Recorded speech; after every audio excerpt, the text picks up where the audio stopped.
प्यारे दोस्तों, इस साल का हज बाकी सालों से क्यों ज्यादा मायने रखता है और इसका ताल्लुक मलहमतुल कुबरा से कैसे है, आपको जरा समझाता हूँ। मेरी एजुकेशन और मेरी नॉलेज ये कहती है कि हमारा जो मलहमतुल कुबरा है वो शुरू हो चुका है। उसका जो ड्यूरेशन है वो 7 साल का है। और ये आपको हदीस से नहीं मिलेगा, लेकिन आपको क्रिश्चियनिटी की बुक से मिलेगा। बुक ऑफ रेवलेशन में ये बताया गया है कि जो उनका आर्मगेडॉन है, जिसको हम मलहमतुल कुबरा कहते हैं, ये 7 साल की ड्यूरेशन होगी।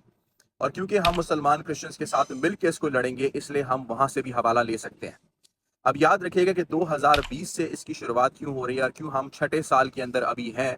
वो मैं ऐसे बोल रहा हूँ कि 2020 सितंबर के अंदर अब्राहम अकॉर्ड साइन की गई, किसके बीच में? इसराइल के बीच में, अमेरिका के बीच में और यूनाइटेड अरब एमिरेट्स के बीच में। तो ये वो मुआहिदा है, ये वो ट्रीटी है जिसके बारे में मुझे लगता है कि हदीस में जिक्र है, जिसको तोड़ा जाएगा। अब हो ये रहा है कि 2020 से अगर आप काउंट करें तो अब 2026 के अंदर ये छठा साल चल रहा है, और मेरी नज़र में यही वो साल है जब इमाम मेहदी का ज़हूर होगा। उसकी वजह यह है कि 2027 तक वो मलहमतुल उज़्मा होगी, वो बड़ी जंग अकर करेगी, जो कि बेसिस पे होगी उस ट्रीटी के जो अभी ट्रंप ने साइन करवाई है। ये अब्राहम अकॉर्ड की बात मैं कर रहा हूँ, और साथ साथ जो अभी इन्होंने पैलेस्टीन जो पीस ट्रीटी जहाँ साइन की है, जहाँ पर डिफरेंट ममालिक की फौजें जा रही हैं, मैं उस ट्रीटी के ऊपर रेफर कर रहा हूँ। अब यहाँ पर आपको समझना चाहिए कि बहुत से मुसलमान ममालिक इसका हिस्सा हैं, पाकिस्तान भी इसका हिस्सा है, और साथ साथ बहुत और क्रिश्चियन कंट्रीज भी इसका हिस्सा है। ये सब मिलकर लड़ेंगे किसके खिलाफ, आपको भी पता है और मुझे भी पता है।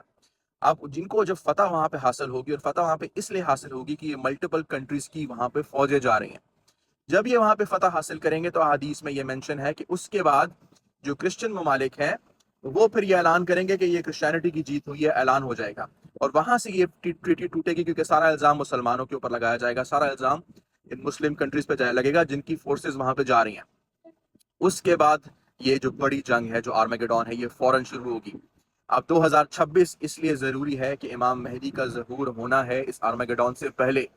और अगर अगले साल 2027 में ये जंग होनी है तो उसके लिए बहुत सारी एस्केलेशंस होना ज़रूरी है। एक दिन के अंदर ना ही इमाम मेहदी का ज़हूर होगा, ना ही उनके हाथ पे सब बैत कर सकेंगे, ना ही वो अपनी फ़ौज बना सकेंगे।